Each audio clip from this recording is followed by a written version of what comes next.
Welcome to Termas, round 2 of the MotoGP World Championship. It's after the flag. Coming up on today's show, we feature the brilliant Marc Marquez and his victory, Valentino Rossi back on the podium, and of course, the predictions from us three coming up a bit later on as well.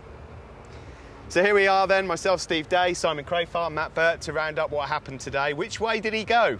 Marc Marquez gets the biggest victory in the dry he's ever had. Unstoppable from day one when we got here, really, Matt, Simon. Incredible. We all pretty much predicted that was going to happen, and he delivered. Well, we said the other day when we saw in FP4, Steve, the chain came off, but the wheels did not come off the Marc Marquez bandwagon this weekend. For me, in the race today, the biggest enemy was himself. You know, it's keeping concentration when you've got such a massive buffer. He was on those 139s for fun. Nobody could get anywhere near the guy. And he said the moment he sort of backed out of it and dropped into the 140s, that's when he really, really struggled, because, you know, he was on his razor-sharp edge when he was doing those 139s. I mean, he hammered them today. I've been in that position, you know, where you've got a big lead in the only Grand Prix I won, and it was like more than 10 seconds, and then you go, oh, I better be careful, you know, because everyone's going to call your names if you throw it down the road. But as soon as you lose concentration, well, as soon as you roll off a little bit, all the markers don't fit the same, and it's so easy to make a mistake, you know. So then you start hearing, I started hearing engine noises, or you've got too many other things to think about. So the best thing to do is just get on with it, you know. Try not to, you know what I mean, you try not to go the fastest lap you can, but just get on with it, and which he did. It was like a masterclass from him, wasn't it? Really? He said he didn't, if he had that perfect feeling, we wouldn't know if he had any moments, because he was so far down the road that we obviously had to concentrate on a battle for second. Luckily, there was a battle for second, otherwise it would have been a bit of a dull day. But let's just go back to the very start and his start. I mean, he was counting his lucky stars that the launch control wouldn't work so well for Ducati. And I mean, his game plan sort of came into action from the moment he reached turn 1. He said he couldn't have dreamt it any better, Steve, when he went to bed on Saturday night. You know, he wanted to get the whole shot. He had 2 plans in his mind, basically. If he got away in the first corner and led, he was going to get the hammer down and try and escape exactly like he did. If he got a little bit mired in the first corner, he said he was quite happy just to sit there, let the race come to him and manage the tyres. You know, perhaps for the spectacle, it might have been better for all of us had somebody just roughed him up at the first corner. But thankfully, the old Italian war horses behind him put on a pretty good show, didn't they, Rossi and Dovizioso? Yeah, I mean, I know no disrespect to Mark here, but I mean, your heart sinks a bit when someone goes out the front and you think, oh God, this race is over after 1 lap. No, I really enjoyed watching Valentino battle with Dovizioso, and it wasn't just a battle of overtaking, it was a battle of will. Like, you could see Valentino so wanting to get in front before the last turn, so he had all of the infield, like the next 4 corners, to try and break, and he did. He was really riding it, and he'd get enough of a gap where he went on to the back straight, and Dovi couldn't pass him, you know. But then he overcooked it, didn't he? Ran wide, gave it all back, everything that he'd earned. And then to me, I went, oh no, he's lost an opportunity. Also, he's burning up rubber trying to do that, you know, riding that heck out of his bike to try and break Dovi. And I got to say, at the end, it really came down to who wanted it more. And I think Valley did today, you know. Oh, yeah, I mean, it was great to see, isn't it, Matt? I mean, I think everybody wants to see Valentino Rossi back up there, the 40-year-old, still in his prime. At the end of last year, he should have been on the podium. So, I mean, he was celebrating like it was a win. Yeah, he was. I mean, the fire still burning brightly inside his belly, isn't it? I mean, today just showed, you know, all these people that say, oh, Valentino Rossi, he's blocking seats, he's 40 years of age. He was absolutely phenomenal. You know, he really wanted that second place today. Forget Marc Marquez, he was in a completely different race, but it was a great showdown. And we haven't seen him in a post-race Parc Ferme since Sachsenring in Germany last year. I mean, who would have thought we'd be saying that? And we've got to remember as well today, 23 years to the day he made his Grand Prix debut. I mean, that's even 2 years before Simon was beating Mick Doohan, you know, at Donington Park. That just shows how long ago Valentino made his GP debut, and here he is today, still fighting for the podium. The longevity of his career, I think, is absolutely unique. Just want to talk about Dovizioso. At the start of the weekend, you would have thought, guys, that Andrea would have taken 3rd place all day long, and yet there he is. Is it a sign of the guy and where he is in his World Championship career right now that he's dejected today with 3rd place? I mean, obviously, you'd know better than us what it might feel like to get a position robbed off you on the last lap, but... Well, he said in Parc Ferme that he was disappointed because second was achievable, you know. But I think Dovizioso did exactly what I thought he would do, which was perfect. He rode the perfect race. His machine does have the advantage down the straight, you know, but arguably Valentino Valli's bike is better through the tight stuff. So, but at the end of the day, I'll just repeat, it came down to Valentino. It's been so long since he's been on the podium that he was so happy, wasn't he? And he was going to crash before giving it up, you know. Yeah, and last couple of years as well, though, I mean, a bad day for Ducati and Dovizioso has been 7th and 8th place. Yeah, that's right. You know, that's where they've really surrendered big points. So today, on a circuit which has not been great to them, to finish 3rd, that's a massive bonus for Andrea Dovizioso. A repeat of that in a couple of weeks' time in Austin, they're going to be delighted back in Bologna. They really will. Before we move on to who else was in the race, I just want to mention a guy who perhaps could have and should have been on the podium, Cal Crutchlow, at the start. His pace was brilliant all weekend. The jump start. Now, me and Matt in the box couldn't see it with the naked eye. I understand Cal's fuming. He's been up to race control. He's spoken. We have to be careful what we say here without getting ourselves into trouble. But I'm happy to jump in. As it stands, apparently from the side angle, he's got proof to show that his clutch was in. Apparently the bike moved a centimetre. I mean, it's a tough one to take, isn't it? To have to go ride through when it didn't really look like he'd made the jump start. But the rules are rules. Yeah, when you watch it, especially from the front view that we saw, the replay, not the side view, you know, it looks so harsh, doesn't it? You know, he's done it looked to me like he got the perfect start. And you're like, well, but at the end of the day, like, they've got really accurate side cameras, and they're not going to penalise him if he didn't go past the mark that they've made the rule, you know. It used to be when I rode, the axle went past the line, you know.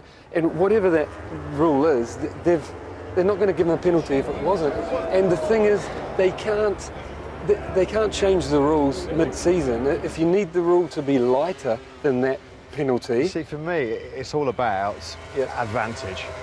You can't see how he gained any kind of advantage that helped him out at the start of that race. I totally agree. It's the punishment fitting the crime, isn't it? You know, is a ride-through penalty the right penalty nowadays for that kind of infringement? If you made it the loop, you know, which is like 2 seconds, then everyone's going to risk jumping the start.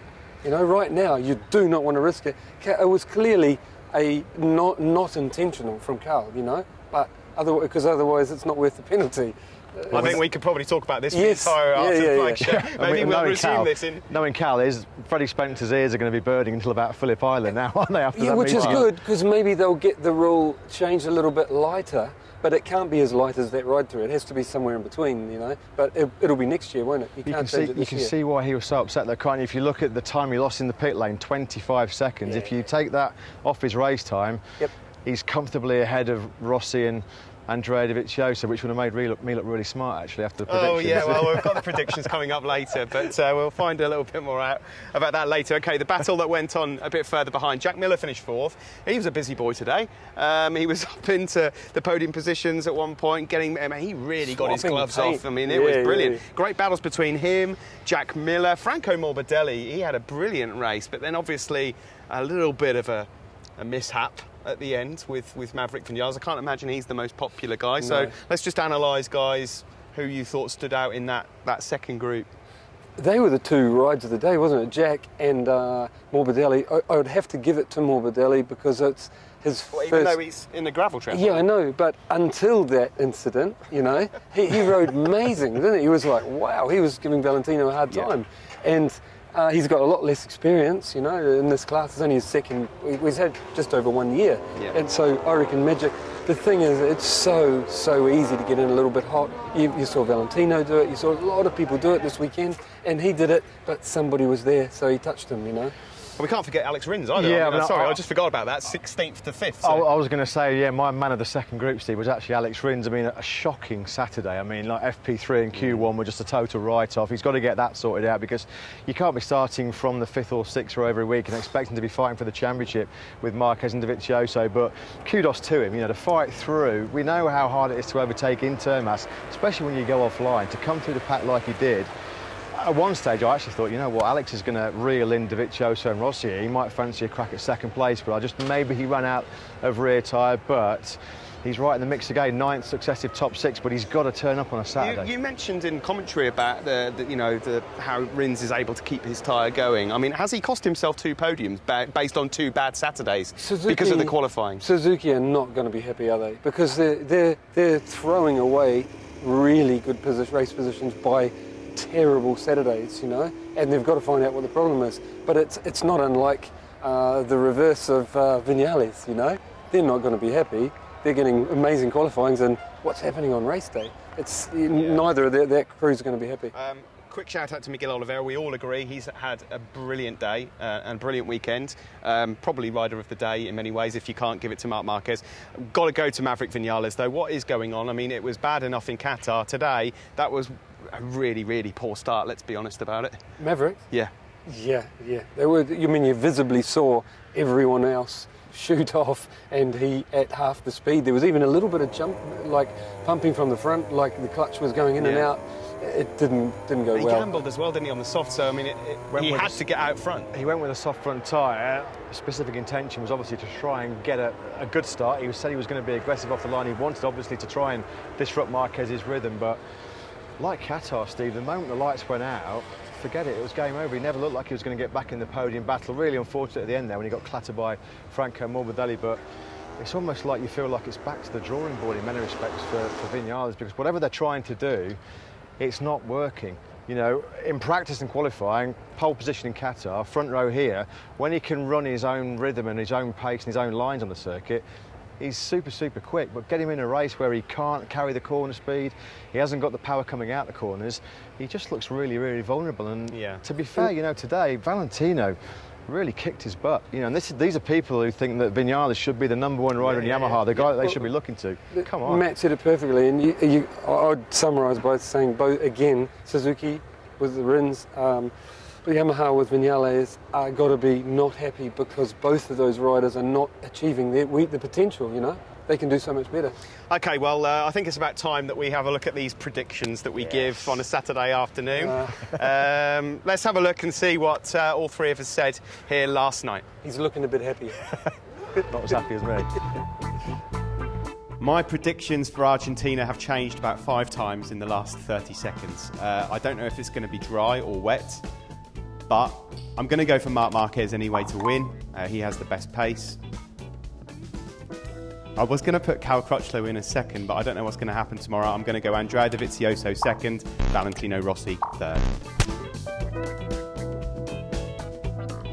Well, for me, rain or shine, it will be Marc Marquez. Looks in ominous form all weekend. I think if it is raining, it's going to be Cal Crutchlow coming through from 8th on the grid to second, but Andrea Dovizioso is a bit of a wet weather specialist in third place. So Marquez, Crutchlow, Dovizioso, that's my tip.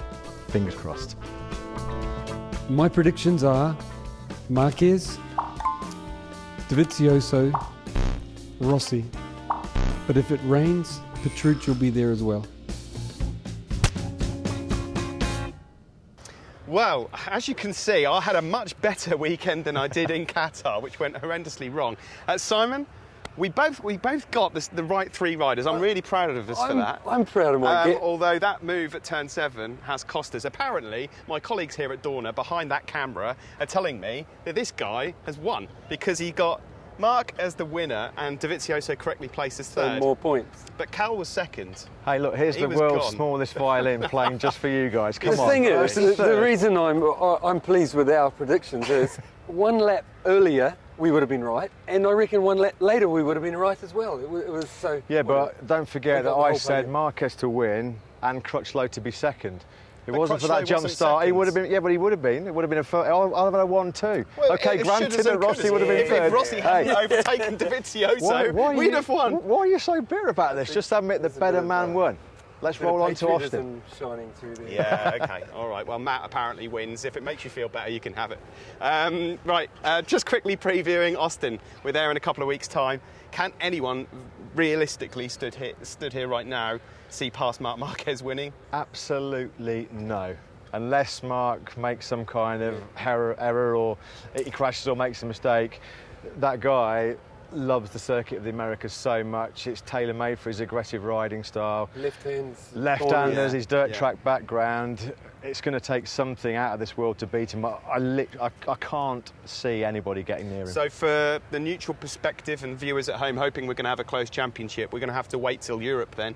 And we're going to have to hope maybe that the likes of Dovizioso and co are on the podium to kind of limit the damage. Good news for the championship, I think, Steve, is the fact that it looks like Ducati have sorted out their bogey tracks. You know, if Dovizioso goes to Austin in 2 weeks' time and he's on the podium there, that really does bode well, because it'll keep him right on the coattails of Marquez, and they'll know that Argentina and Austin were 2 races. If Mark wins in Austin, that he would have looked at pre-season and just gone, tick. Okay. They're 25 points up for grabs. Well, thanks for your time, guys. Quick shout out and a congratulations to Jaume Masia on his maiden Moto3 win. Fantastic for him. Baldassarri, of course, extending his championship win. Good to see Remy Gardner on the podium as well. But the Malbecs now are on Matt Birt. We're going to leave you here in Argentina and, well, what have we got? A few days off and then off to Austin. Thanks for joining us here in Argentina for round 2. We hope that you enjoyed certainly the race anyway for second place. We'll see you in America.